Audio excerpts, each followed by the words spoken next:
बिहार में इमाम के 5 एमएलए जीते थे, कितना एमएलए? 5। 4 पार्टी छोड़कर आरजेडी में चले गए। क्यों? वो कह रहे थे सेक्युलरिज्म सेक्युलरिज्म, संविधान को बचाना है। आज रिजवान जेल में है पर चारों की मुंह बंद है, क्योंकि गुलामी की पट्टी उन्होंने अपने कलम में बांध ली है। अगर वो चारों विधायक इमाम में होते तो रिजवान आज बाहर होता।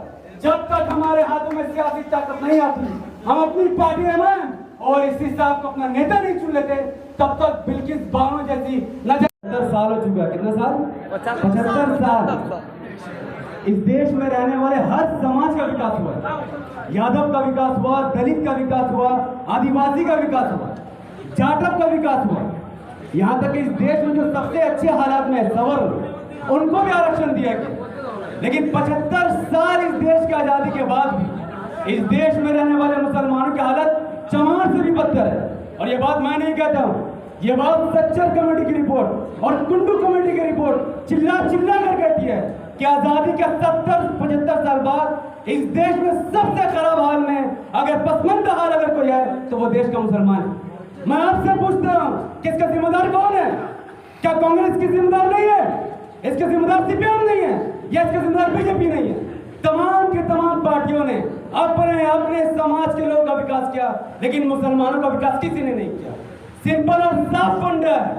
दलितों की अपनी पार्टी थी बहुजन समाज पार्टी, उनका अपना नेता थी मायावती। यादवों की अपनी पार्टी थी समाजवादी पार्टी, उनका अपना नेता था अखिलेश यादव। और सवर्णों की ब्राह्मणों की अपनी पार्टी थी बीजेपी और कांग्रेस, और उनका अपना नेता था मोदी और राहुल गांधी। लेकिन मुसलमानों ने ना कभी अपनी पार्टी बनाई और ना ही अपने नेता पर कभी विश्वास किया।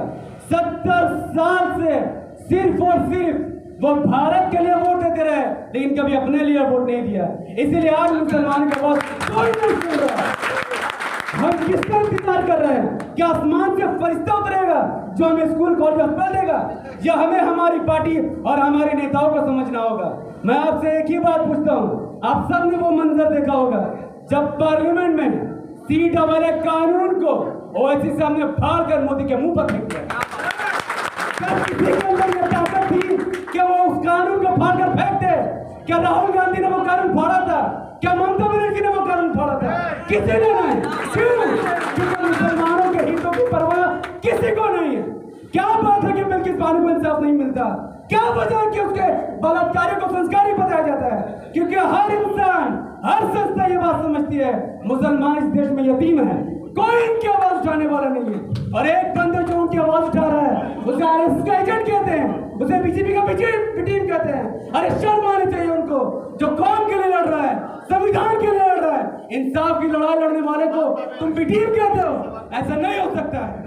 आज बिहार में 8 साल का रिजवान, एक मुसलमान मासूम बच्चा, पुलिस उसे दंगाई कहकर जेल में भर देता है।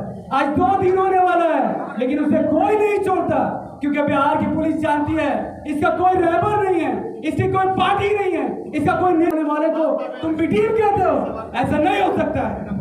आज बिहार में 8 साल का रिजवान, एक मुसलमान मासूम बच्चा, पुलिस उसे दंगाई कहकर जेल में भर देता है। आज 2 दिन होने वाला है, लेकिन उसे कोई नहीं छोड़ता, क्योंकि बिहार की पुलिस जानती है इसका कोई रहबर नहीं है, इसकी कोई पार्टी नहीं है, इसका कोई नेता नहीं है। अगर पुलिस कोई जाट को पकड़कर अंदर कर देता तो 5 मिनट में बाहर कर देते, 5 मिनट में। नीतीश कुमार खामोश है, तेजस्वी यादव खामोश है।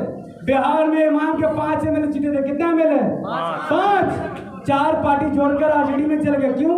वो कह रहे थे सेक्युलरिज्म सेक्युलरिज्म, संविधान को बचाना है। आज रिजवान जेल में है पर चारों की मुंह बंद है, क्योंकि गुलामी की पट्टी उन्होंने अपने कलम में बांध ली है।